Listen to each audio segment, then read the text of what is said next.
Content warning. The Adventures in HellwQrld podcast talks in depth about QAnon, which means we have to talk about all kinds of child abuse and violence against people. Listener discretion advised. Hello, everybody. I am Mike Rains, and welcome to another episode of Adventures in HellwQrld. This week, I am joined by Sarge. Yeah, like most weeks, I always forget about our content warning. Really listened to it this week. Brought it home for me. And the mysterious L. Hello, my beautiful babies. Yeah. It's me, Rock L. Oh, I thought you were doing a Macho Man. I thought it was Rob Zombie. I went for Rob Zombie. That's what the kind of like really made. I guess Mike was closest without going over then, because Rob Zombie does do rock music. I don't know what Macho Man's affiliation with rock and roll was. He seems like the sort of guy who'd probably like it. Yeah, I wouldn't doubt it. I would not doubt it. I don't know. Let's get out the Waweg board. We'll summon up the ghost of Macho Man. We'll summon it from beyond the graves with some. I almost called them Twizzlers. That's not the right word. Slim Jims. Yes, yes. Slim Jims. Meat Twizzlers. Meat Twizzlers. Yeah, you were right to make that noise, Sarge. That is how you should feel whenever somebody mentions a Slim Jim. Those things are disgusting. Twizzlers don't really have much flavor. I mean, Twizzlers are fine. They're just like incredibly low grade red licorice, and like, you know, of the licorices, red is the right one. So if you're listening to this and you're a black licorice fan, like, I don't get it, but I mean, you're allowed. You do you, but that shit is mad gross. Yeah. Oh man, I remember when QAnon like a few months ago got really upset about Ouija boards, and I could not roll my eyes any harder. They like, you do know they just sell them in toy stores. They're literal nothing. And it's like, nope, still think they're a gateway to a demonic portal. It's like, really, you think demonic portals can be accessed by like a $15 like contraption you can buy at like Toys R Us or anywhere else? Well, yeah, I mean, of course they would think that. Of course they would think that like this like, you know, $15 toy that you could buy from Hasbro will allow you to contact the other realm, because right, that plays right into their narrative that there's like some grand conspiracy that we're all involved in. And, you know, obviously if Target sells it, then oh boy, we're done with that. Oh yeah. We can't be having any of that, you know. I don't know if anyone's been listening to music through Apple iTunes recently, but you've probably heard the Summer's Party anthem already. We'll get to that later. But I was hoping that you would be here to give us a review of the scintillating rap there. So that I mean, we can get into it later. It's not going to be flattering. Like, it's not like the guys. It's like, man, you gotta give it to him. He's talented. I mean, no, he's not. He's a fucking clown. Exactly. It turns out that the people that have the juice don't go MAGA, you know, because you could just make a lot more money not being MAGA. Yeah. Anyway, no, we have to restrain ourselves, because that's a news item, but we haven't even gotten into our delightful amuse-bouche. Yeah. We should do that right now then. It's time for a light sampling of insanity. Get ready for the amuse-bouche. Mike was expecting me to vamp for longer, so he was pretty cold on that button. No. It was the opposite of hot on that bouche button. No vamping here. Boom. Well, I mean, look, I could have vamped for longer, but I have to imagine that this first bouche item is going to get Mike Rains all wound up, so I'm assuming that he's going to do plenty of fucking ranting or whatever. Mike had a Twitter fight. Yeah, because Mike Rains did his favorite thing, and he engaged with somebody on Twitter, and they engaged back. You know, what a time to be alive. So I'll let Mike Rains talk about his glorious drama for the week. I won't even do any lead into it. Mike, the entire floor is yours. Lead in free. Talk about how great your drama was. My drama was exquisite. It was truly the greatest of all dramas.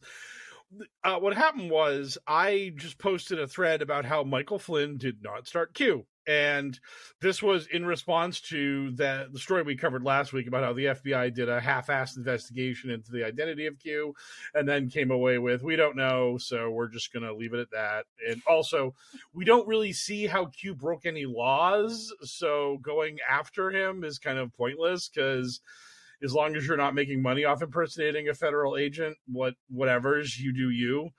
And so I think that's still illegal, for the record. Oh, I'm sure I'm sure it is, but the thing is like you had to be enriching yourself or doing something actually like that could be actually like something that was hurting people. Like if you came up to somebody's house and told them, "Hey, I'm an FBI agent and you have to listen to me or else you're going to get in some trouble." And then people called like the actual cops like, "Is this guy in the FBI?" They're like, "No, he should not be saying that shit to you." But going on the internet and saying, "I'm a federal agent and Hillary's going to get arrested tomorrow," like there's no actual thing where anyone's being harmed except for the dum-dums that believe you, and there's no way that you're actually like making a buck off of it because like there's no I'm Q and here's my t-shirt, buy my I'm Q an FBI agent whatever t-shirt. So basically, like the reality-based version of the story is that the FBI looked into it, didn't see how a dum-dum on the internet was making a buck off his scam, and then said, "Fuck it!" Like there's no reason to go further down this rabbit hole. But the people that are obsessed with Michael Flynn being Q were like, "Oh, the FBI shut down the investigation because Trump and Barr made him because they knew their boy Flynn was behind it." And I just saw all these replies to all these threads about it where they were like, "It was Flynn, and that's why they shut down the investigation." So I made a post. I made a thread about how no, it wasn't Flynn. Calm the fuck down. You're just wrong about this shit.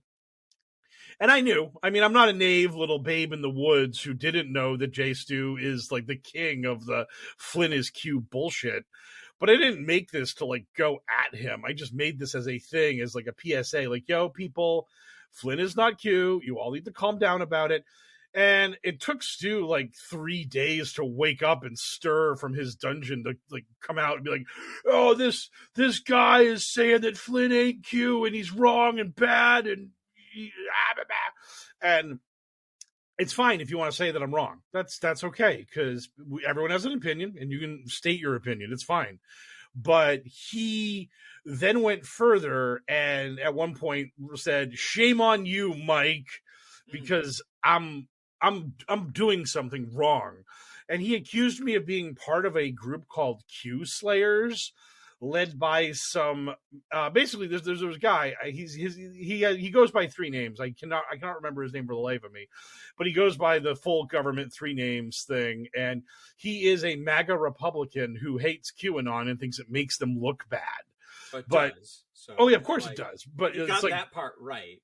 Yeah, but also My God, a sensible Republican. Right. No, I know mean, Jay Stu's full of shit. I mean, Yeah. I thought before I was just like, hey, maybe this guy might actually have some truthiness inside of him, but no, he just described somebody that sounds actually like kind of reasonable. I love how that's the bar now. It's like, I'm a Republican that hates Trump. It's like, oh, thank God. Oh, you still don't want rights for a lot of my friends, but oh, thank God, at least you don't like Trump. Yeah, I don't know. I mean, I don't know if he likes Trump or not, but I know he just hates QAnon, and he thinks QAnon makes the rest of the Republicans look bad. Well, like I said, even a broken clock. So. Oh yeah. So, this dum-dum, and I think we can call him dum-dum, accused you of being the leader of, or being a part of, this group that the Q Slayers, and so they slay Q. So basically, this anti-QAnon Republican, he formed a group of people that were in a DM group, and that DM group was called Q Slayers, and they would repost shit from people like me and other QAnon debunkers to kind of show people, yo, QAnon's fucking stupid. Stop buying into this shit. You're making us look bad. And that was the point of these people. But in Jay Stu's mind, I was part of Q Slayers. I was in the DM group with them, talking to them. And also, apparently, this DM group, in some way, shape, or form, was connected to Michael Flynn, because the point of this group was make QAnon look bad, but also distance Michael Flynn from QAnon because we were getting our marching orders from on high to make sure to not implicate Flynn in QAnon. Yeah, dude, and the reason is obvious, because Flynn is obviously Q. It's just so obvious. Right, exactly. Yeah, and the most obvious part is how it was totally one guy the whole way through, and it definitely never changed hands, and it definitely wasn't several people. Yeah, it was definitely not 2 maybe 4 guys, but mostly Ron. It was mostly Ron. I love the idea that it's just like Flynn, like belly down with his legs crossed at his bed, like click-clacking away on his laptop like a teen girl writing in her like live journal or whatever. How's that for dating myself? I guess that would just be Instagram, right? Does anybody have like a Tumblr updating their fetish Tumblr? But instead it's just Michael Flynn just like, I'm gonna whip up a spicy Q drop right now. And you know what? Just to mix it up, I'm gonna write it in a completely different style because I have a gigantic brain and I could just turn it on like that. Do you think he had a bright orange MacBook? Like, maybe. I'm picturing him in like pink pajama bottoms. Yeah. And like a loose top. And I never actually put much thought into. Actually, I think in my mind it's more like, do you remember what a portable word processor used to look like? Yeah, where it was like technically a laptop, but all it could do was word process. I'm sort of picturing him on one of those. He's an old man. My grandfather had an email machine. It could just email. It was all the computer he could handle. And then he had to stop using it. He was very sad because the company went out of business because laptops got so affordable. So. Well, yeah. Well, I mean, your dad's from a simpler time when there were mail machines and there were email machines. But now we know that there are many different machines along the spectrum between mail and email. I also explained to my grandfather that the DVD player was essentially a small computer, to which he asked, can it do email? And I was like, fair question. I did call it a computer. Yeah. And also, you can't judge too many people because you still called the Nintendo DS and like every other system Nintendo made beyond that Game Boy. Yeah, they're Game Boys. that whole fact will always tickle me. I just love the idea that it's just like, hey, you played your Game Boy? It's just like, dude, this is like a Nintendo 3DS. It hasn't been a Game Boy in like 20 years. Yeah, they hit it out of the park with the Game Boy. Everything you over there playing that latest Game Boy tape? Everything else is just an iteration on the Game Boy. They could have called it the Game Boy DS, and I think they should have. Yeah. Anyway, let's circle back to Mike's feud with Jace too. Yeah, we're doing our vamping now. God damn it! Oh yeah, I'm glad that I led into the vamp. It makes it worth it. But so, this thing is about how apparently we're all weirdly subordinate to Michael Flynn on some level, and all of us, me, these MAGA anti-QAnon people, Mike Rothschild, all the QAnon debunkers on top of the rest of it, we're all somehow enthralled to Michael Flynn and will not admit he runs Q because we're part of this massive conspiracy to just fuck with J-Stu for some reason. And he first said, shame on you, Mike, one of the posts. And then when I was like, what are you talking about, bro? Explain yourself. His next thread to me said, don't play dumb. Because apparently he knew that I was in these chat rooms with these people getting my orders from Michael Flynn Michael Flynn's like, look, poker, look, buddy, I want you to keep tearing all the grifters in QAnon a new asshole. I want you making fun of the Q drops. You're allowed to do all of that. But when it comes to me running Q and being Q, you cannot say that. That is the only line you can't cross. And I'm like, you got it, General Flynn. Whatever you say, buddy. Because that's you know what my favorite part in all of this is? Goodfellas.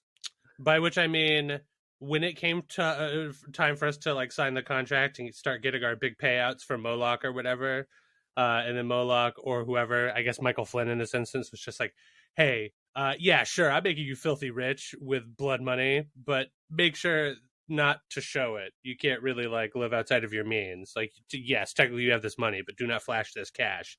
We were like, we've all seen Goodfellas, so we're going to take your advice. We're going to continue to just live like barely above bums. Just the three guys living barely above bums. And, you know, like, not struggling per se, but not struggling, you know? And in that way, it will secure the fact that we're secretly super rich. We'll never enjoy it, but we will technically be rich. Yeah. That the Michael Flynn money is incredible. I've never spent a penny of it, but boy howdy, the day when I can cash in my Flynn bucks, it's gonna be incredible. I'm gonna be so rich. Yeah, when I'm eating my sixth bagel sandwich of the week. because it's just like an easy alternative to like a real meal. I'm like, yeah, this is what being rich feels like. The best thing that happened was not actually something direct from J Stu, who was coming at me, but what I assumed to have been an acolyte of J Stu was talking to me. And at some point, I then said to this person, what do you exactly think is going on here? Do you think that like I'm an agent for Michael Flynn because I think these things and this is how this is going?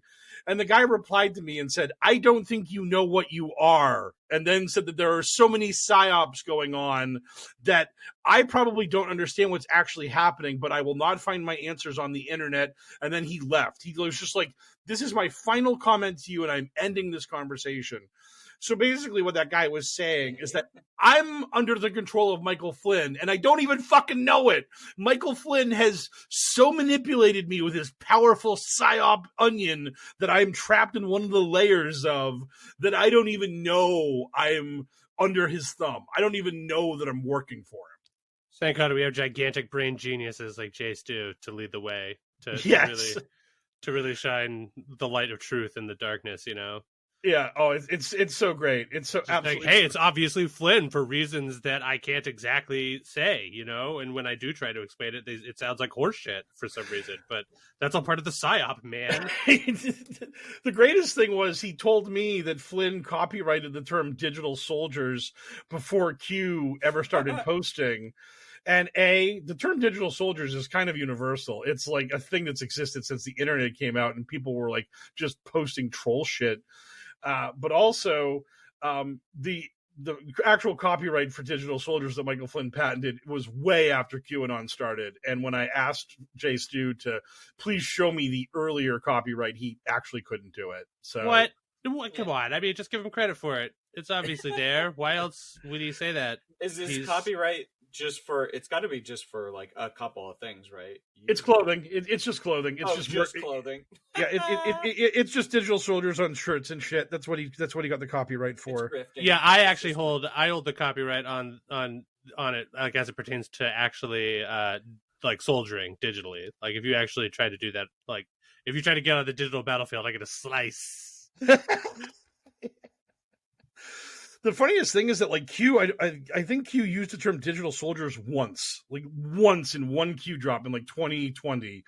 The main thing he said a few times was digital battlefield, and that was just Twitter. So it was just like basically all Q was saying is if you get suspended from Twitter, make a new account and stay on Twitter and continue to shit talk libs because that's where the libs exist. So in a couple years, when Elon finally destroys Twitter, which we'll talk about a little a little later on. That's a pretty good segue you set up right. for yourself. Yeah, but I'm saying, so when Twitter's dead in a couple years, I wonder if people will just like realize, oh my God, Q's now totally out of date. There's no context for these drops, and it was all a LARP.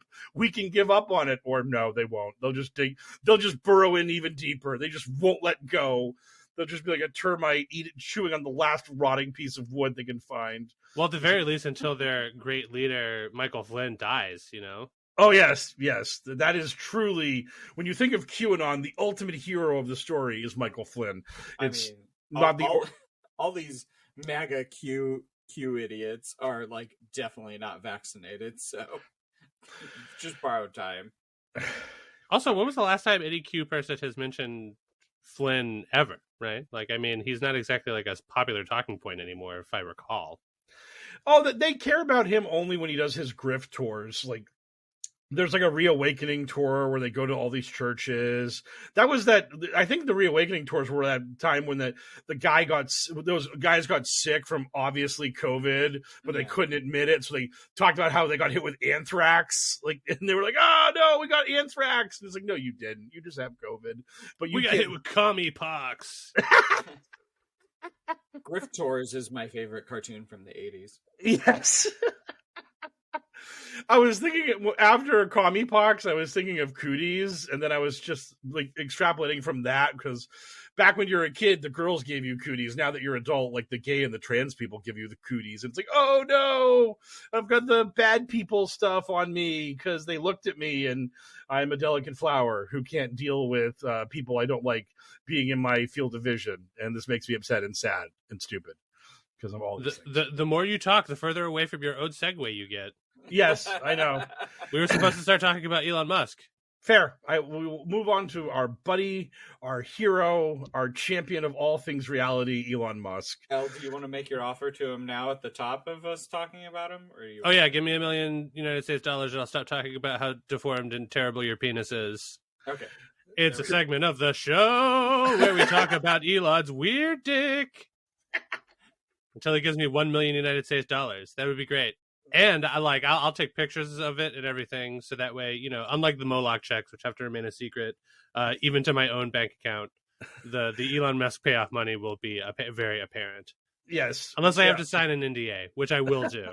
But then the audience will know if I just suddenly stop talking about it. It just never mentioned it again. Yeah. If we stop talking about Elon's weird penis, he paid us off. Yeah, and start flashing cash. I was about to mention that week's podcast opens by me introducing Sarge and then saying live from Paris, it's the mysterious Hell, and he's just like, bonjour, my beautiful babies, and he's just like, just living it up, just traveling all around Europe, just doing. Hey, who is this Elon Musk? He seems like a pretty great guy, Yes. Anyway, so I guess we got to talk about our boy Elon this week because he's been, this is something that Mike told me. I've kind of been disconnected from the world this week. He may have been digitally stalking AOC among some other horse shit. What's going on with Elon Musk? Okay.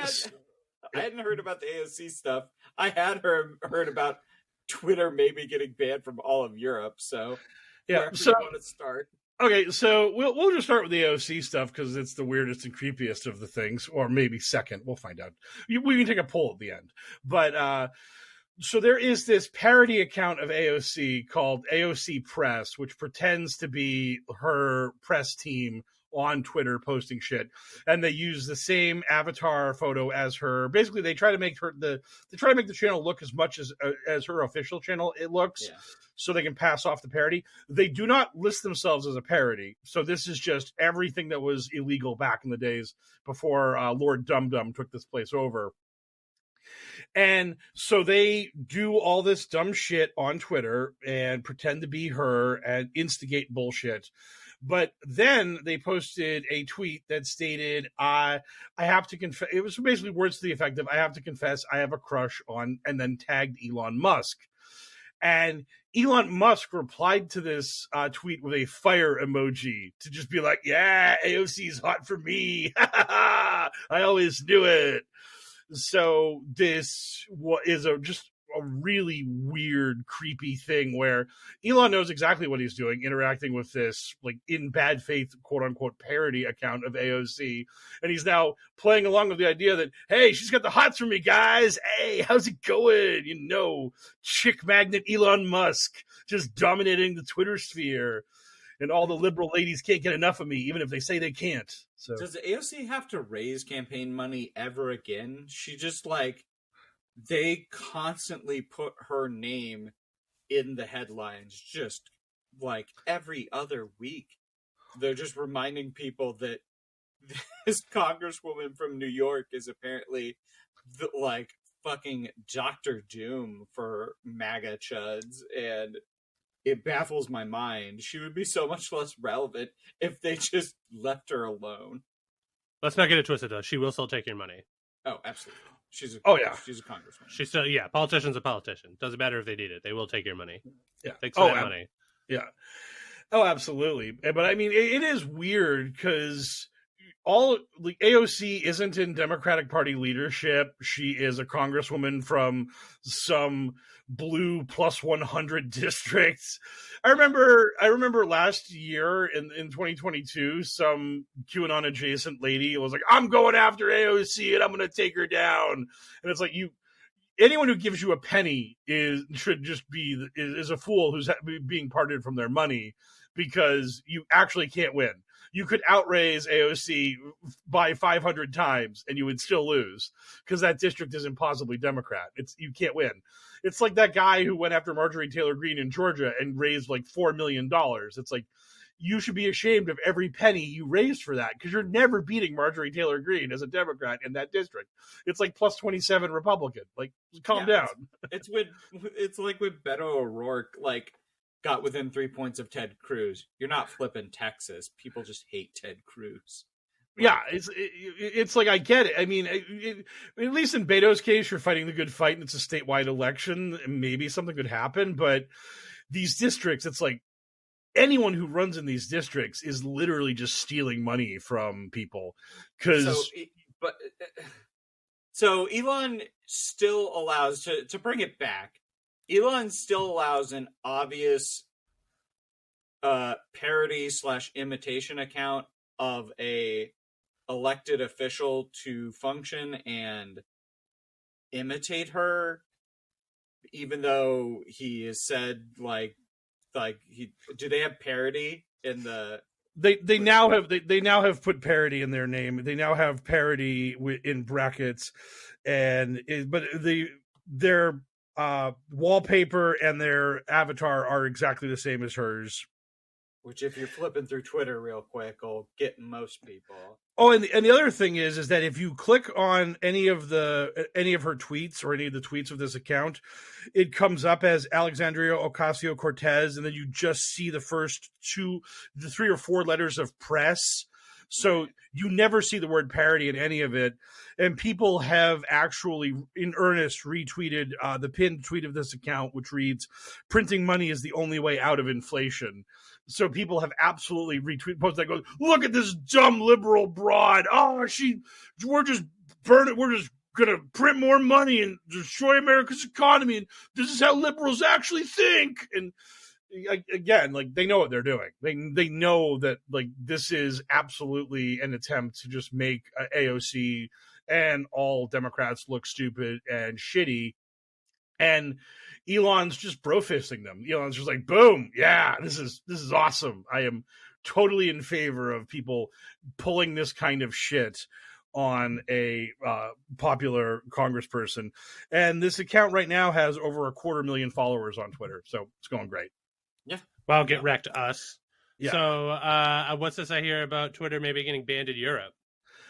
Okay, so the Europe thing, which is great and very funny to me, because a couple weeks ago, Elon was like, I had to censor Twitter in Turkey because the dictator there told me to. And what am I but a poor businessman having to conform to the demands of the governments there?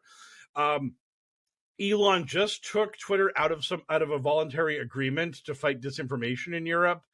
And European leaders who basically run this sort of media, the regulations of media entities, they have let Elon know that by August of this year, he had better have a better track record of fighting disinformation, or steps will be taken about Twitter's continued existence in Europe. And since Elon has made it clear that he has no interest whatsoever in fighting disinformation, when August rolls around and they're like, yo, Elon, you got your homework? Elon's gonna be like, nope, lol. And then we're gonna see where the rubber meets the road here, because Europe, they've hit all kinds of social media companies with tens of millions of dollar fines for stuff like that. Facebook with a massive one. Oh, yeah.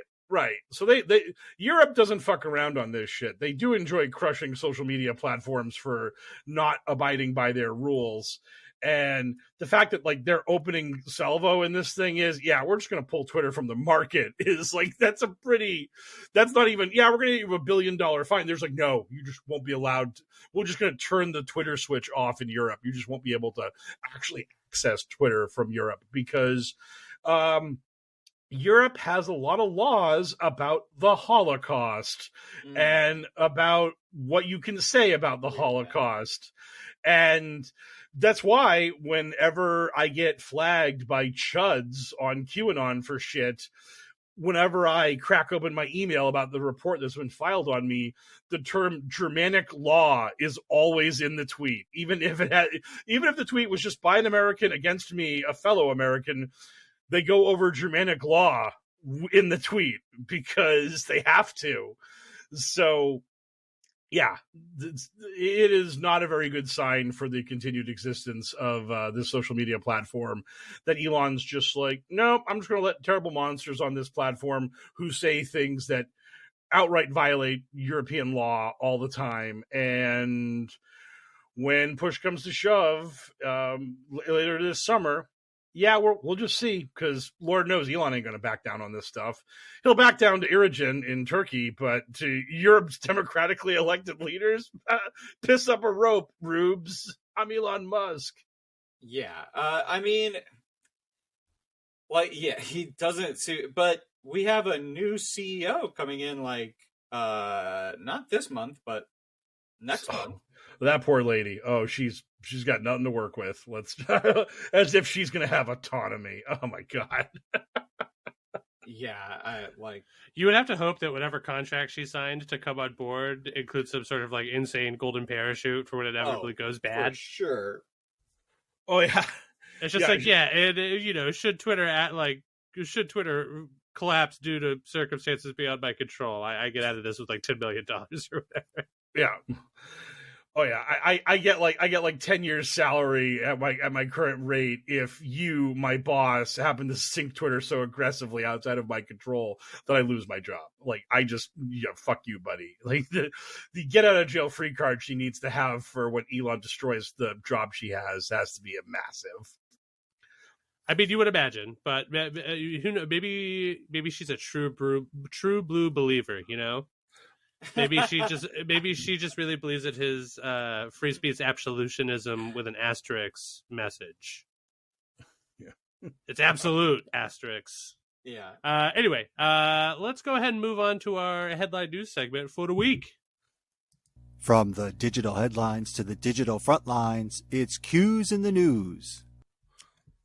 So Dark Brandon really pulled the wool over the eyes of the GOP. Am I right, y'all?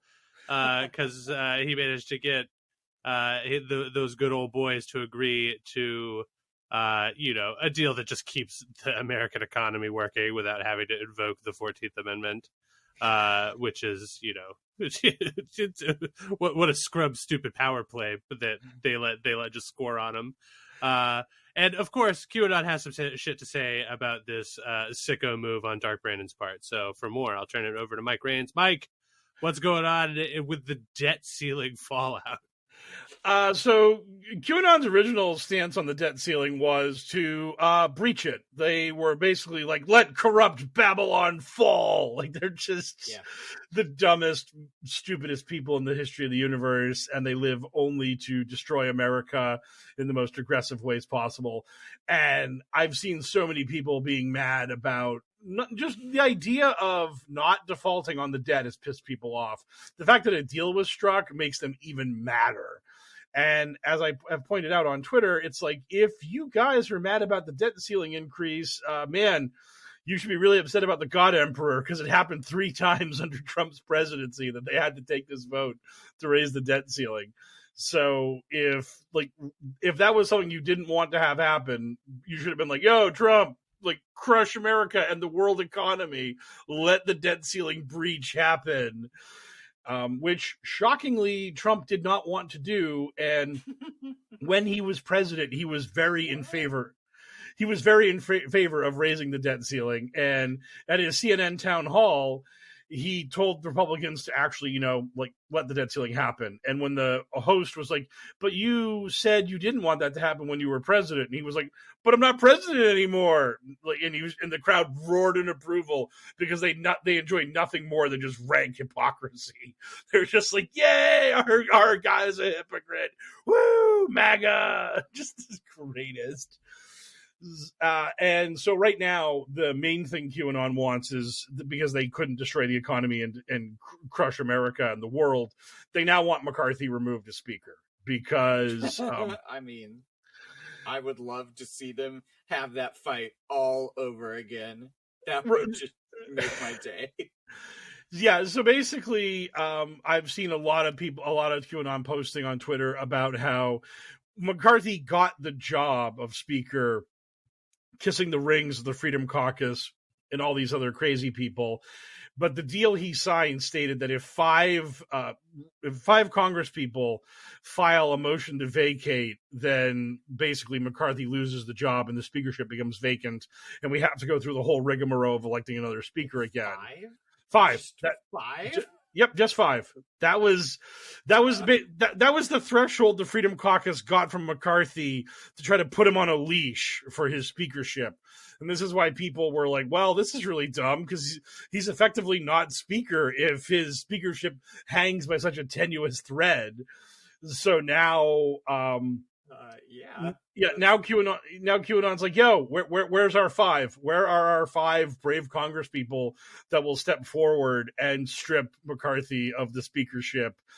And then we can get a good speaker in who will let America default on its debts or whatever. So the thing that's really funny about this is it's like this kind of game where the threshold is so low, but at the same time, I don't know who's going to actually put their neck out and do this, because I think most of them realize if we strip McCarthy of the speakership, we actually have to nominate someone for it. And nobody wants that fucking job. It is literally the worst job in American politics. Like, I know Pelosi had it for forever and made it not look bad, but if you guys don't remember, back in the good old days when old poker was knee-high to a grasshopper, we had this guy, John Boehner, as the Speaker of the House, and he just quit. He was like, hey, Paul Ryan, take the gavel. Fuck this shit. And he just left. He just walked out the door.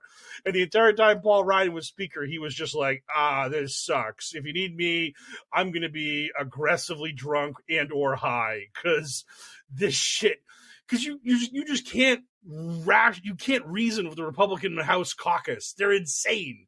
You have the Freedom Caucus, which is like Boebert and Matt Gaetz and Louis Gohmert and all those nut jobs.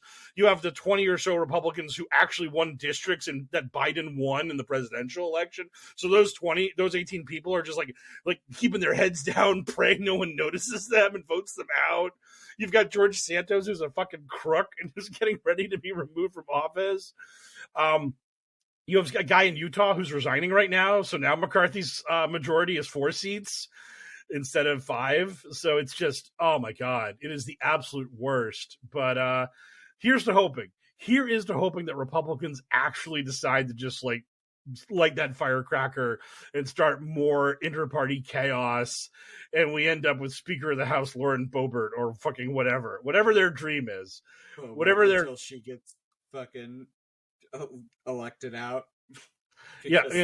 Until she gets voted out, because she won her last election by like 200 votes. I mean, so it's just, oh my God. It's always good to see infighting in the conservative crowd, which takes us to our next headline news item. It's boycotting time, boys. Yeah.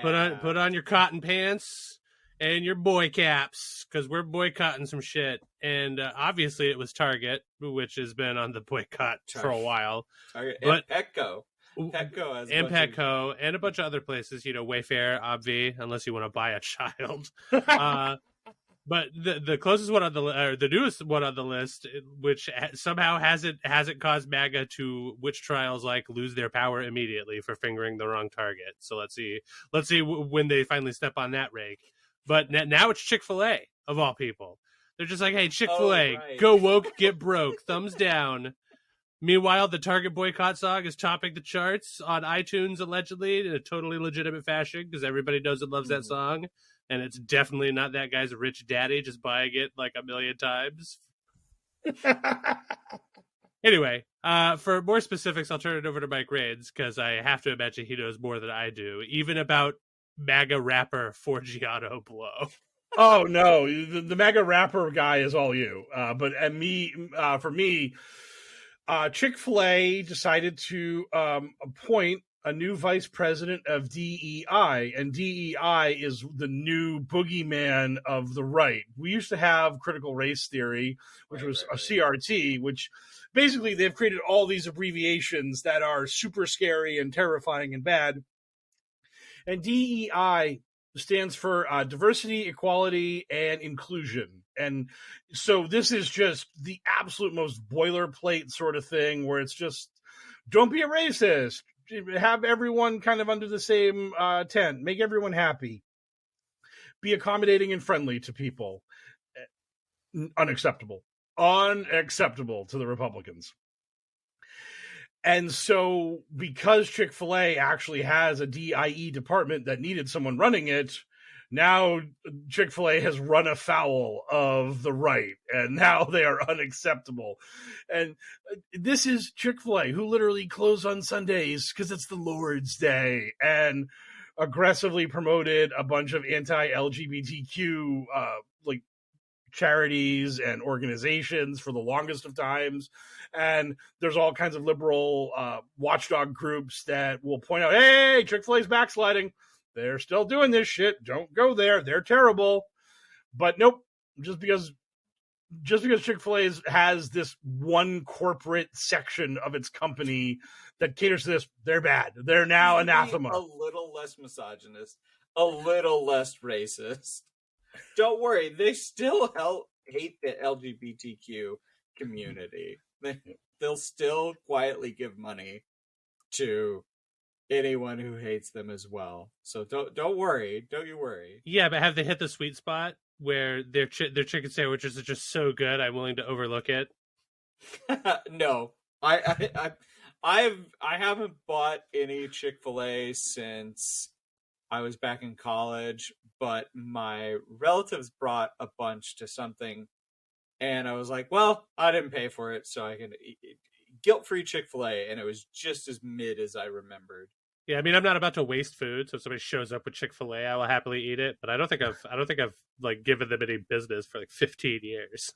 Yeah, and now now I have a Flip the Bird near my house, and like they're like, if you need a chicken sandwich, they're fine, and they're like they're small companies in the North Shore of Massachusetts. So I'd rather just go there and help them out and not promote bigotry.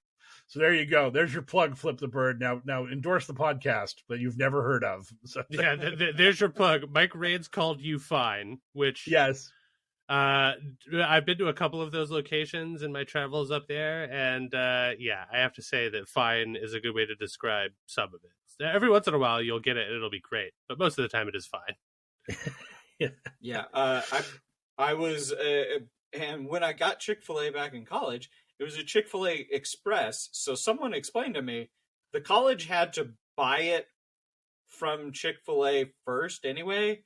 Somehow Chick-fil-A had already made their money, so I felt better about it. They were making money, so it was bad. But I was like, well, I can get it while it's here. And their chicken biscuits were, again, just fine. But this was years ago, so. Well, I mean, it's a good thing they've completely turned it around, and now they're like a super ally to all creeds and colors and sexualities, gender spectrums, all that stuff. Proud allies, Chick-fil-A. Liberals, the chicken boycott is over. They are now the proud ally. So they're definitely calling in bomb threats and mass shooting threats to the Chick-fil-A's and not just the Targets. Or is it just the Target?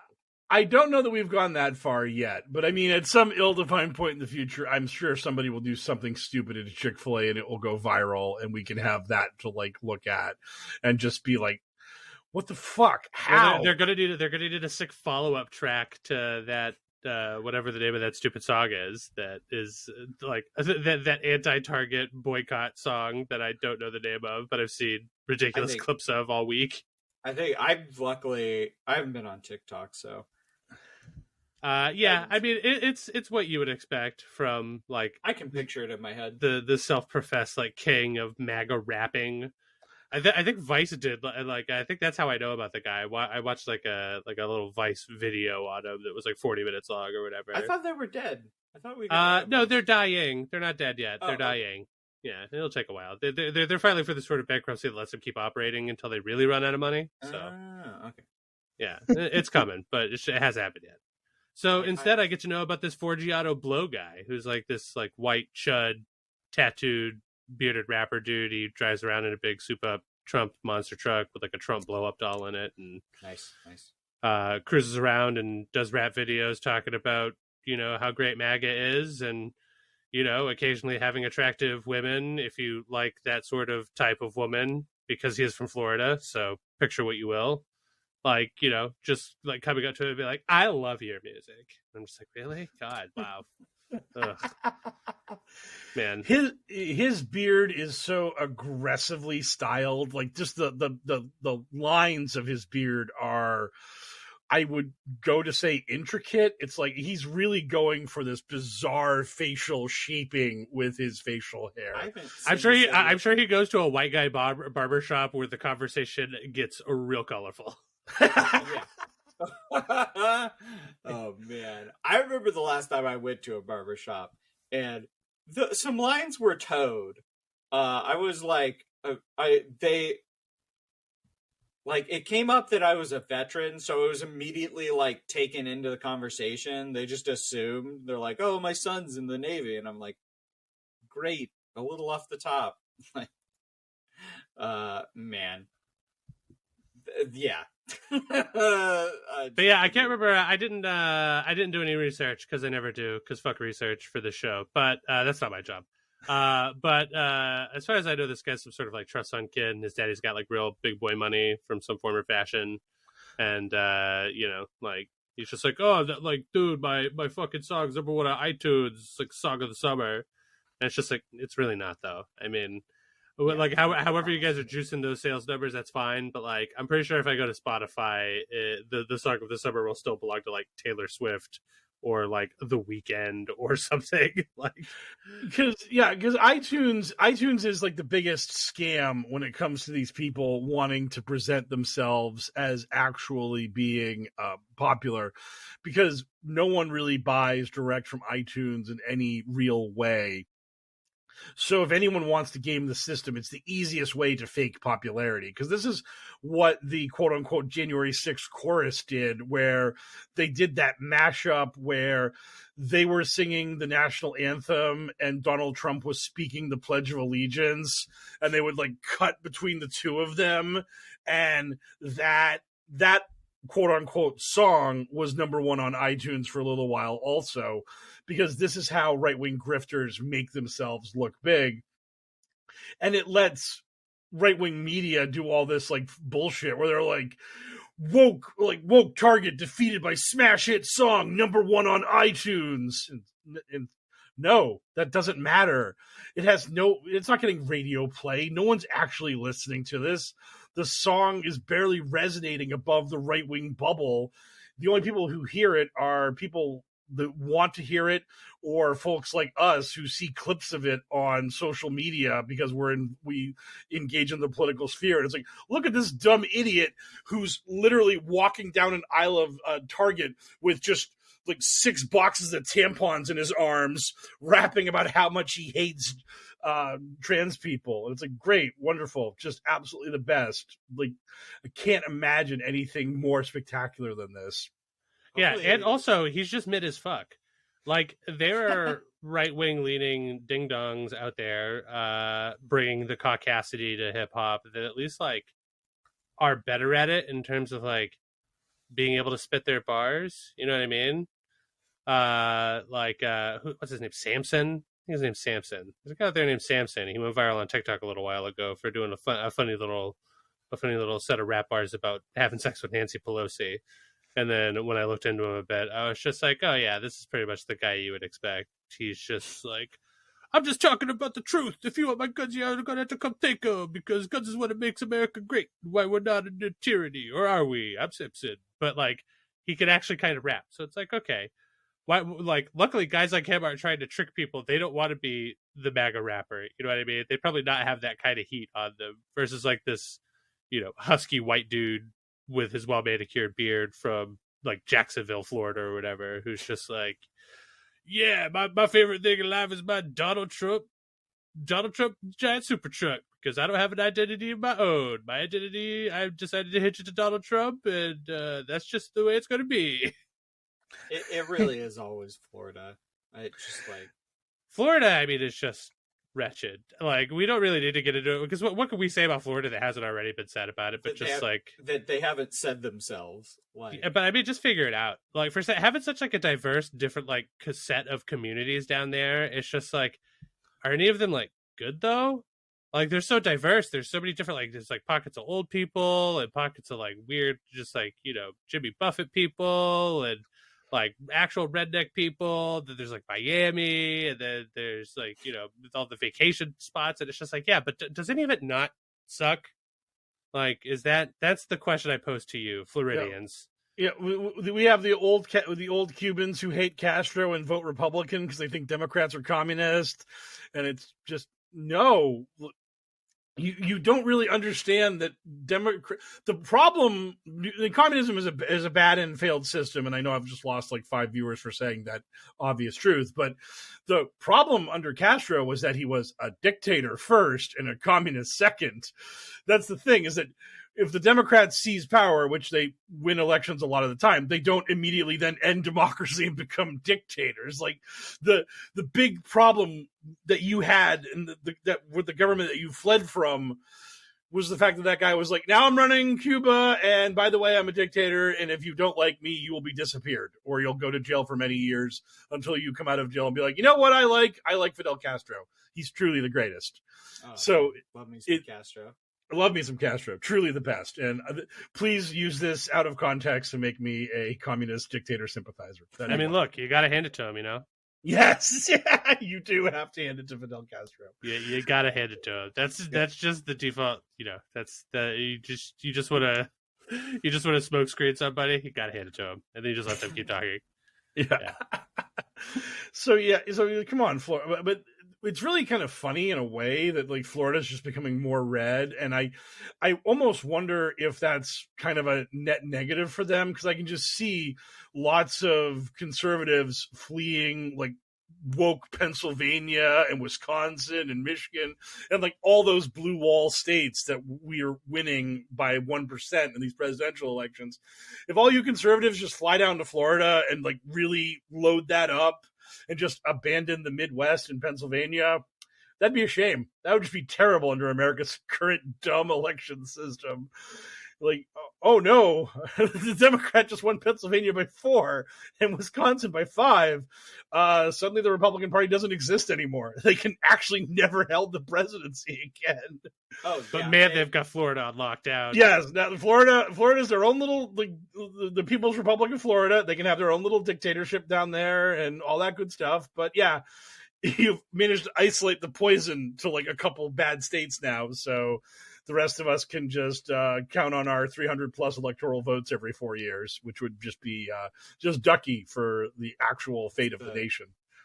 It's the Southeast and the Northwest. There's just this hit my mic. There's this diagonal band of like giant empty states, and then hot populated states, and they hate poor people and gay people. And foreigners. That has to be, we have to do like some sort of bizarre study where we see if temperature makes you more conservative. It's just really hot out, and you just are sitting there thinking, man, it is so hot out, and now I hate everyone who isn't white and straight. I know I get in a bad mood. Yeah, it's because I mean, it's got to be like the San Diego parallel, where you're in San Diego and it's just nice all the time, so you become incredibly liberal. But if you're in Florida, it's just oppressively hot all the time, so it just melts your brain, and you just become a knuckle dragging conservative because the heat just does that to you. It just shuts off your empathy. You're like, I'm hot, so everyone has to be hot, and also non-whites need to be second-class citizens because it's so hot out. So, well, we can't talk about America's horrible penis without talking about the ruler of America's horrible penis and current Trump opponent, Ron DeSantis. And apparently him and Trump have done a little slap fighting this week, so we should probably touch on that before we get to our mailbag for the week. Mike, tell us about Trump slapping and or fighting with DeSantis. Have the blows been devastating? Has it been a real meeting of the minds? Oh, it is truly the greatest of all battles.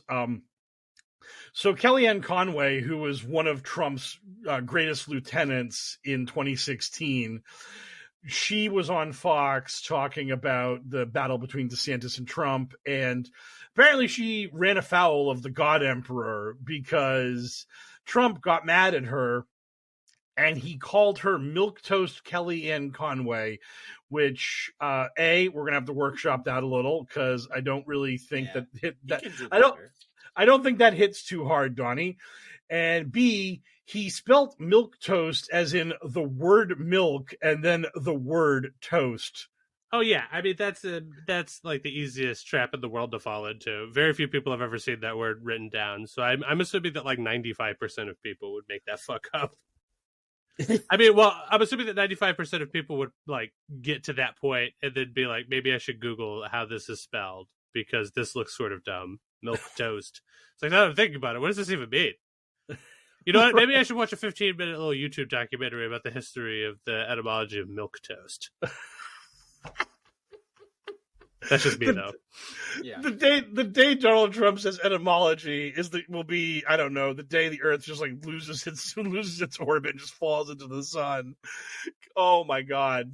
The idea that Donald Trump has any intellectual curiosity in him at all is truly the most incredible fan fiction we've ever concocted about that dumb orange globule. So I'm not saying that I agree with the guy, and I'm not saying that it's not funny, but I am saying that like of all of his fuck ups, like this one's pretty understandable.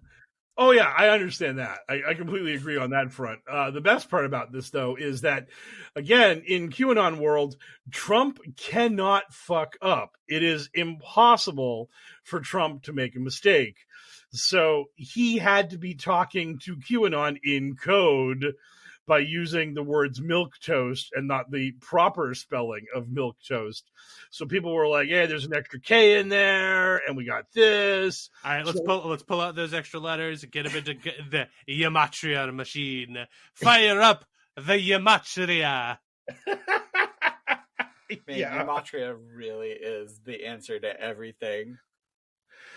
This answer doesn't make any sense. Oh, convert it into numbers, and then I can see whatever. And then convert the numbers back into different letters, and do that until you have it say a thing that you want it to. Kind of. I have a guy who's a reply guy to me who believes, through the use of gematria, he believes he has proven that Q is communicating directly with him, which is just... I'm like, buddy, you really need to touch grass. You need to get out of the house. No way, bud. Live your truth. Q loves you, and he talks right to you. And talk to Jay Stu about who that person might be talking directly to you, and maybe get in touch. Yes, pen pals. Yep. Like just reach out and just be like, dear person that Jay Stu might believe to be QAnon, I am your biggest fan. And I would like you, the leader of the Anons. I would like you to be my boyfriend. do you like me? Yes, no. Oh God. Yeah. So we have the weird milquetoast thing on the one side, and on the other side, DeSantis, Kofifi, which. We went over an Unfollow Cabal where some people were like, Trump did that to bring light to the Kofifi Act. It's like, no, that was the time. The time works the other way. It was reversed. But hey, whatever you want, buddy. However you need to make Trump the good guy and the crinkly brained genius you believe him to be, then you do that as best you can. But again, DeSantis on his side is just. DeSantis is basically running a general campaign at this point. Donald Trump does not exist. Ron DeSantis is running exclusively against Joe Biden, and that's all there is to it. And I saw him on Fox News talking about how at the end of his 2 terms, he will have, quote, destroyed leftism in America as president, which I didn't know was something the president should be trying to do or seeking to achieve to, I don't know, outlaw or annihilate a political view. I don't remember Obama or any Democrat ever running on the principle of, I will end conservatism in America. It will no longer exist after my time in office. Well, yeah, but they don't have to say that because, as we've discussed before, we have time on our side. Like, time will do that for us. Oh, glorious time. Oh, We're just aging out. yeah, we just have to be patient. Oh, but hey, but then Charlie Kirk and Turning Point USA, they're recruiting so many young Republicans. Oh, wait, all the Republicans they're recruiting turn into gripers and go down that rabbit hole. And I don't know how many people you can turn into Holocaust deniers. I don't know if that's a winning electoral strategy for the future of America. Says none. Yeah, and like how many young women these days can you just like fucking like, you know, morally repress into just becoming like breeding stock or whatever, you know, the platonic ideal, or like the, you know, the I guess very much not platonic ideal of what Republicans want, but they're just like, you know, make America great again, where women were just in the house with the children making pies and shit, stay at home bitch. Working his man's work, you know. Oh god! Like, I actually saw my favorite thing from like just political moon brain bullshit was there was a article that said DeSantis is going to run as a moderate on abortion, and it's like he just signed a 6-week ban. Like, what? This idea that Republicans are ever going to let go of their losing culture war bullshit to become more electable is such a fantasy that the Beltway media has, where at any moment DeSantis or Trump or any of these fucking like lunatics are going to make themselves more palatable to more of America. They're not. They're just going to run to their base harder and more aggressively. And it's not our fault, because we tried to explain to them that you have to adapt or perish, and they were just like, we do not believe in evolution. And I was just like, okay, then cool, then perish, I guess. I don't know what to tell you. As the vaccine T-shirt says, "Fuck it, die." I guess. I mean, it's just that. I remember, oh my god, in the halcyon days of 2016, I remember our beautiful political media talking about Donald Trump and the pivot. Like, when is our big wet boy going to pivot and start catering to the center? And the answer was never. Trump was just going to run a dumb base campaign the whole time. And he's like, I'm a right-wing extremist, and that's all there is fucking to me. Build a wall, and Mexico's going to pay for it. Woo! And the media was like, he's so dumb and xenophobic and racist. But Hillary... Also, what about that lower man's body makes you think he's capable of a pivot? He's not even capable of walking a ramp. Nope. Dude, he would break his own ankles. It would be the sickest move of all time in sports history. He would fucking like bring himself low with his own skills or lack thereof. And and the other thing that happened this week was there was a photo of Donald Trump on the golf course, and all the talk that the Republicans and QAnon have about Joe Biden being on his last legs and on his way out, and the Democrats are going to push him out the door for commie Kamala Harris or Michelle Obama or maybe even Hillary. When you see Donald Trump nowadays, feels like a bit of projection. Feels like Donnie might be the one that's not exactly in his fighting prime as we get ready for the 2024 campaign. And I was thinking about this. Again, time is on our side. Yes. I was thinking, like, it feels to me that in a lot of ways, Republicans really need Donald Trump to, like, die. Like, because if he's... as we've all said, it'd be great if he just, you know, passed away quietly. QAnon would lose their minds because he'd be poisoned, laser beamed, heart attack gunned, whatever. But you imagine this alternate world where Trump's indictments end up stacking up so high that somehow the Republican establishment is able to just pull enough voters away from Trump that he barely loses the nomination to DeSantis. Trump isn't going to go away quietly. He's going to launch a write-in campaign and go scorched earth and just destroy the party. And Biden's going to get like 53% of the vote, and then Trump, Trump fucking the Republican Party, right? And then Trump and DeSantis are going to split the other half, and like Biden's gonna, like, we're gonna have blue Texas. We might have like blue Oklahoma if it breaks right. I mean, it'd be this absolute slaughter show of an election.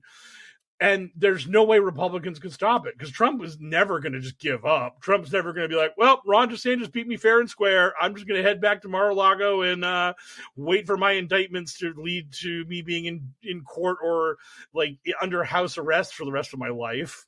And even if he was like showing signs of wanting to give up, all it would take is one savvy secret liberal acting in Republican bad faith to just get in there and just be like, Mr. President, I always believed in you, but if you're throwing in the towel, I guess I understand.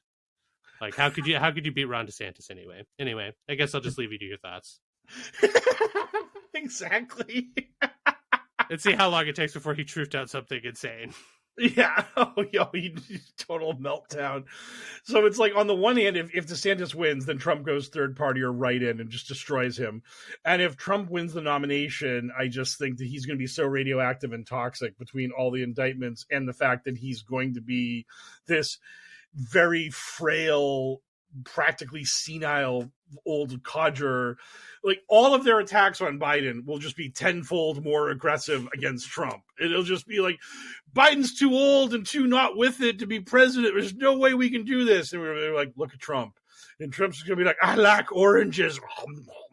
Just absolutely not even on this planet, just sundowning, doing maybe one campaign stop like a day if he has the energy for it. Just everything. Trump will be like the perfect opponent for Biden because all of their claims, like old, senile, dementia, like not with it, that'll all be Trump. It'll just be all him all the time. It'll just be a mirror. Trump is just as old as Biden and also just like objectively fatter. And I'm saying this is a fat guy. Like, yeah, but it's just true. Trump is like a heftier dude than Biden, which, when you start creeping up in age, it just starts to look like garbage bags hanging off you. So now Donald Trump just looks like he's wearing garbage bags. This was the funniest thing I've ever seen from a QAnon supporter, because it was their rare brush with reality, where someone posted like two different photos of Biden from like a couple years past, and they were just like, you can't tell me this is the same person.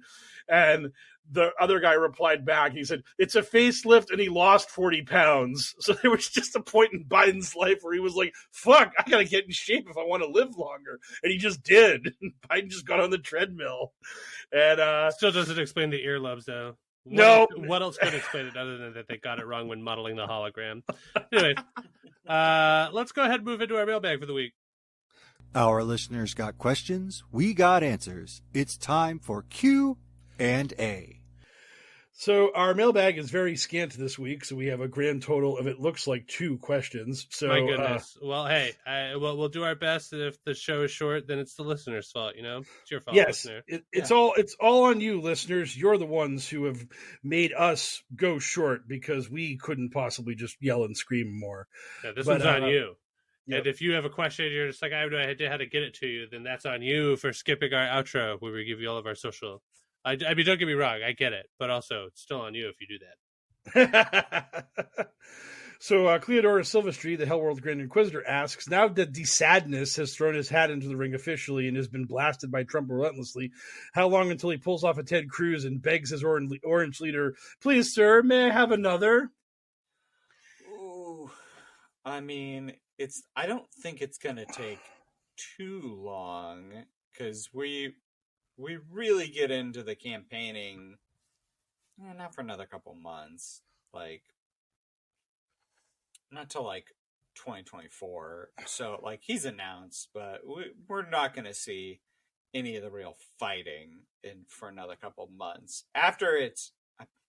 If he's able to recognize that he has no chance, then he'll bend the knee. To me, the real issue is just a question of, is he viable after the big boy indictments come out? Because that's their only hope. I really feel like, right. I just feel like that's why he's doing what he's doing right now, where he's not bringing up Trump or anything. Because I feel like the DeSantis Brain Trust, like originally they were like, maybe we should wait for the big boy indictments and then declare. And then someone's like, no, that makes us look weak. Declare first, and then run this weird shadow campaign where we pretend Trump doesn't exist. And then when the big boy indictments show up, then we turn on Trump, and then we give it to him, and we try to run on this whole, well, now he's unelectable because we have the photos of him handing MBS nuclear secrets and MBS pushing the cartoon bag of money over to him and hoping that's enough to pry away enough voters. But who knows? I really don't know if there's any crime Trump could commit that would actually sway MAGA voters away from him. I just don't know if that actually exists. Where it's just, what if they caught him shopping at Target? You know, that's our deep fake. Oh my god, that's our deep fake. We got you deep fake Trump with a cart, and it's got just a ton of Bud Light in it, a bag of Chick-Fil-A on the top of the Bud Light. It's got the Target on it. He's grabbing the gay and trans shirts and putting it in the cart, and it's boom. DeSantis landslide, baby. It's all over. We're done. So, I mean, that's possible. That is a winning strategy, I think. Just break reality. Only if you don't think that Trump is sending us a message by shopping at Target. You know, what could it mean? Trump is on target. He's attacking the deep state. I think Q said that. Oh, absolutely. Oh, God. You know what? Fire up Trump on target into Gematria, and let's get to the bottom of this. Gematria! Oh, God. That is the ultimate podcast within a podcast where we just do negative 48 breakdowns and just absolutely rip a hole in reality. I want like the old sound effect from Press Your Luck when the lights dancing around the boards going like I want that to be our Gematria noise. We're feeding our stuff into the Gematria calculator. Yeah. Oh God, that'd be so great. Oh man, it is. I just really want to see that if DeSantis can ever get forward momentum in the polls after Trump gets hit with like the wave of bad news that's coming for him. Because I was reading that basically it looks like Georgia's going to indict him in August, and the federal indictment is coming probably around then or a little bit, maybe in July. So we'll see. But like that's basically when we'll actually see if DeSantis puts on his big boy pants and starts swinging, or if he continues running this weird Garfield without Garfield, GOP without Trump campaign of his. Because if he does that, even after Trump gets all the bad news, then he's just going to lose because he's going to be like, I'm the good kid that can beat Biden. And Trump's going to be like, he's going to be like, Meatball Ron is a child fucking piece of shit. And the Republican primary voter is going to vote for the guy that's screaming and yelling. They're huge fans of screaming and yelling. It's the best. More people should do it. They do love screaming and yelling. Yeah. Yeah, I mean, it projects power. It's also how you like chase off a bear sometimes, depending on the bear. Yes. And Pancake Peasant asks, real talk, what keeps you hopeful and moving forward during hard times? I've run into this because I watch a lot of true crime and things were getting kind of dark there for a little bit. So you know what? I put a pause on all that and went over to cooking shows, went back to, I haven't watched Taste of History for a while. So I went and I was watching a bunch of Taste of History. That's a very like soothing. Do you mean Tasting History with Max Miller? Yep. Okay. I was just making sure that, because there could be another channel called Taste of History. Oh, is it Taste of History? Yeah. No, it's Tasting History is the name. Tasting History of Max Miller. Yeah, that is the show. That's just one thing. I just find things that like media and other things that relax you, and like I have put Twitter on timeout for a couple of days, and that certainly helps. So just find nice soothing things to enjoy that aren't what's going on. Yeah, like drugs. Yeah, that's my answer to it. Drugs. Yeah, not like hard drugs, but I smoke a lot of weed. I love weed. I get mad high. It makes it. It's just like, oh man, I'm feeling kind of blue. You know what I'm gonna do? I'm gonna get high, and then it's gonna tell me what sort of TV I want to watch. Then I'm gonna watch that TV, and then I'm gonna be high watching TV, and suddenly I probably won't be thinking about that thing anymore. Sometimes I'm powered by pettiness. That's not an impulse. It's a good look, but I'll be real. sometimes a little bit of pettiness can be converted into a lot of drive. It's great. Yeah. So there you go, drugs and pettiness. Yeah. The first thing for me is I just sort of understand that where I am in this world is really fortunate, and I kind of count my blessings on that level. And then beyond that, just engaging in my hobbies, just like I really enjoy doing the stuff that I do. So I work to do that, and be it just this monitoring and debunking stuff, which I don't know why I have the brainworms that I do, but I absolutely have been involved in this stuff for like a long time in my life. Because, ever since Flynn came to you with an offer you couldn't refuse, Yes, that is exactly. I mean, it's. I was just very lucky that as a teenager, I was obsessed with the Kennedy assassination, and that led to me being really into conspiracy theories and research, and got me into the Illuminati, which led me to the doorstep of Michael Flynn's house, where I then entered that house and was treated to a sumptuous feast.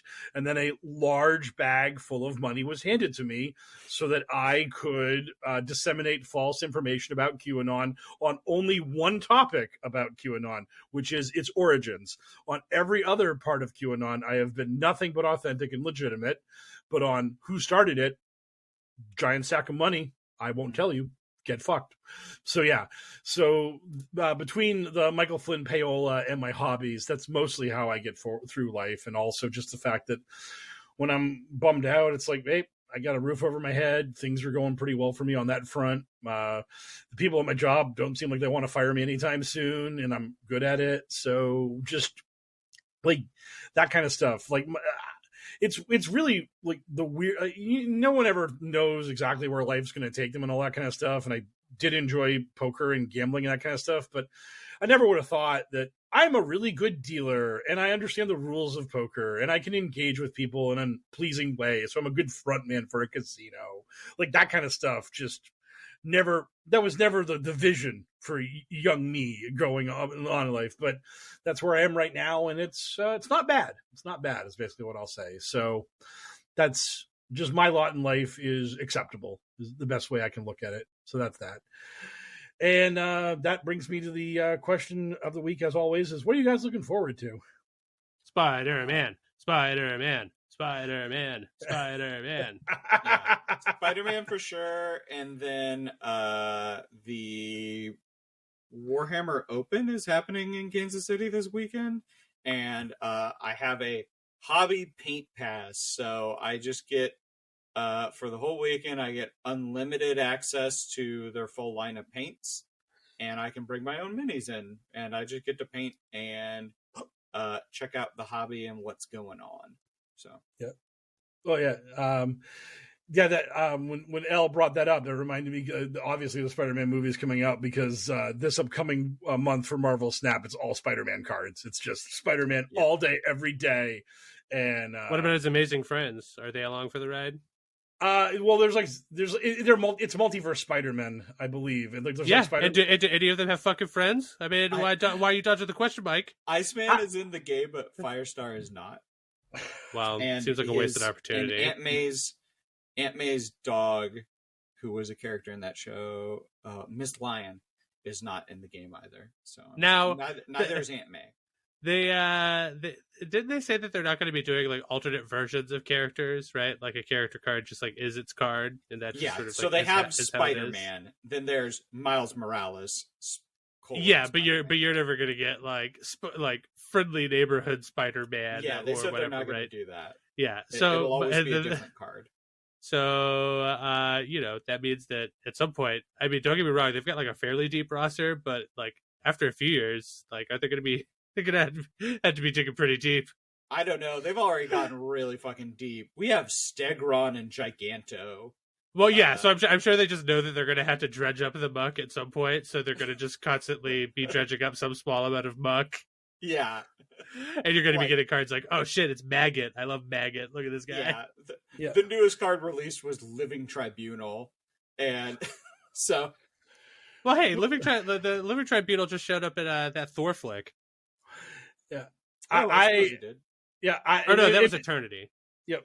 Yeah, Eternity. Yeah, it made me laugh because every time I see the Living Tribunal, all I can think of is the Living Military Tribunal and just Obama and Hillary kneeling before it because they're about to be sent to Gitmo for forever. I just love that they tried to do something like really interesting with Kitty Pryde, and they could not get it to work, no matter what they did. So they just had to completely redo the card and re-release it and gave it to everyone for free because they had to. It literally broke the game, like made the game crash as they initially released it. Then they took it off the shop for months, and then they just gave it to everyone, and now it's good, but it definitely doesn't do what they initially wanted. Yeah.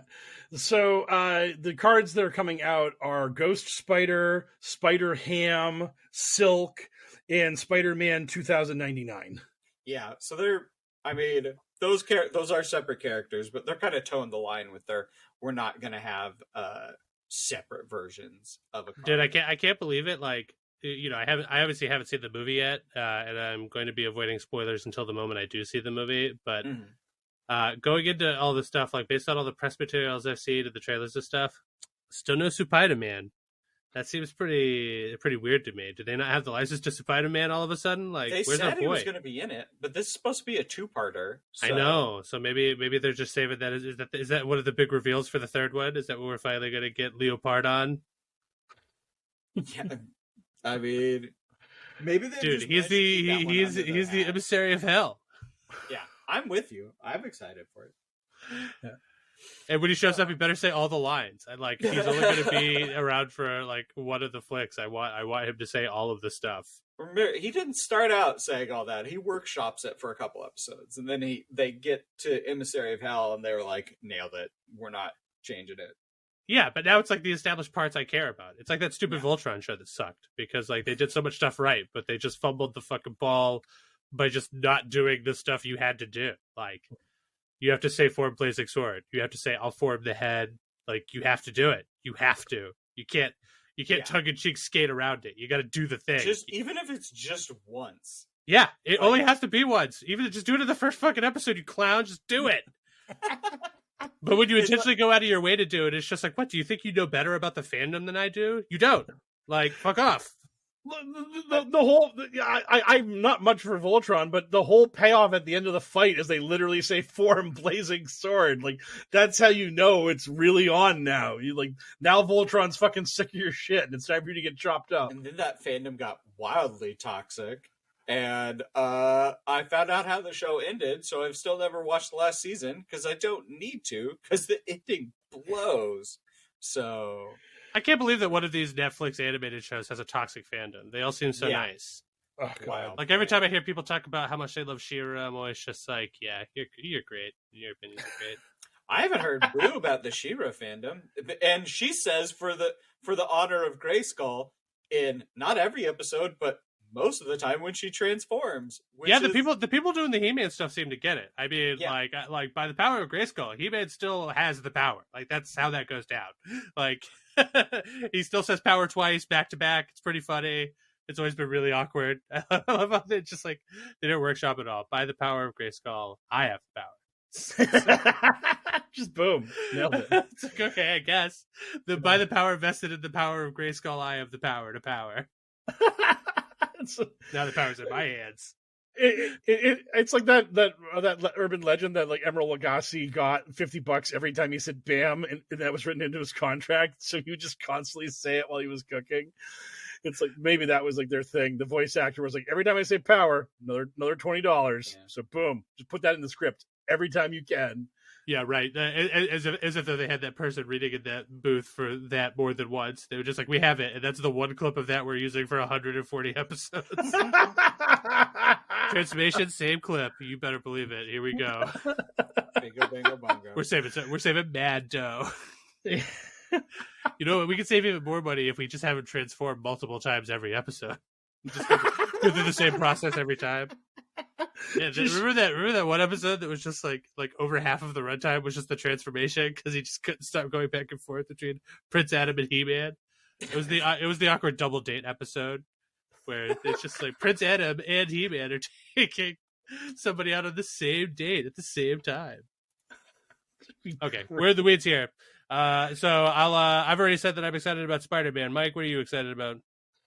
I am excited about the fact that my beloved Las Vegas Golden Knights are in the Stanley Cup final because my beloved Boston Celtics, not so much. They're very bad at basketball, and everyone should be ashamed. Well, they were probably never going to make the Stanley Cup final. That would have been really strange. That'd have been very impressive. Man, the money you'd win. Oh yeah, that no one would have saw that coming. That would have been quite the long shot. But yes, so sports ball is about to be dead in 2 weeks because boy, regular season baseball, yuck city. We've covered this before in the pod, but yeah, it's very bad. So that's all going on. Mostly just looking forward to the Stanley Cup Finals and just seeing how just stuff goes forward at Ye Old Workstead over the summer, because May is a weird month because like people got stuff going on. So like this is our slow season when you're in this industry, and as summer moves on, people start flocking to the places that have powerful air conditioning. So we shall see if we once again refill our casino with more people that no longer are doing dumb things like going outside and enjoying the day and all that stuff. Because now you can't, because it's 90 degrees and with 80% humidity. Because welcome to New England, dum-dums. So yeah.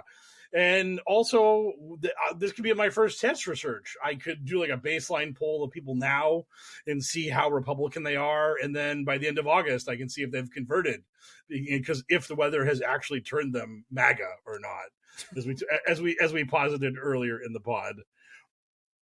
Maybe great. They just have like a bright red, like melanoma that starts at the center of their head, and then as it's exposed to direct sunlight, it grows into the red baseball cap. Some Junji Ito shit there. Yeah. God. This is my MAGA hole. It's just for me. Yo. And on that note, it's time for us to fuck off for the week. So let's squeeze into our predetermined personal perfect fit holes and slide gently into oblivion away from HellwQrld for the week. Thank you, everybody, for listening to the show and for supporting us. If you'd like to support us even harder for free, you can do so by giving us a 5-star review wherever you get your podcast from. Tickle the algorithm, and let's see if we can get it to giggle on our behalf. If you have money and you want to use it to support the show, you can give it to us by visiting patreon.com/pokerpolitics, where a donation of $5 or more gets you access to all of our back catalog of bonus content and any bonus content we choose to put out in the future when we can get our schedules to align. Thank you to all of our beautiful babies who are already supporting the show. By the way, you can support for a lower amount if you just want to throw $2 at us to tip your dealer. That comes with nothing except for a warm handshake digitally, which I'm now giving everybody now. There's your digital handshake. It's firm but soft. That's soft skin there, L. Thank you very much. Much appreciated. If you have money and you don't want to donate to a gaggle of jerks like us, you could do some good with it by donating to love146.org. They are an organization whose vision is the end of child trafficking and exploitation. Unlike our opposition, the people who like QAnon, we actually do decide that we would like to help children in spots like that. So if you have money and you want to do some good with it, love146.org. Thank you, as always, to DJ Minimal Effort for use of our theme song. Still no social media for DJ Minimal Effort. What an advanced specimen. Less advanced, but still very supportive of the show, and we appreciate him for it, is our buddy Frosty, who you can find on Twitter at FrostyVO, because, again, very unevolved, like a parasite, just like us, which is why you can find our show on Twitter at HellwQrld with a Q instead of an O. Myself on Twitter at HellwQrldL, with HellwQrld spelled the same way. Sarge at Sergeant Hell. And Mike Rains, of course, at Poker Politics. So for another successful episode of the Adventures in HellwQrld podcast, I have been one of your hosts, the mysterious L, joined as always by the enigmatic Sarge, fumbled the bucket right there at the end, and of course our expert in all things QAnon crazy, Mr. Mike Rains. Good speed, Patriots!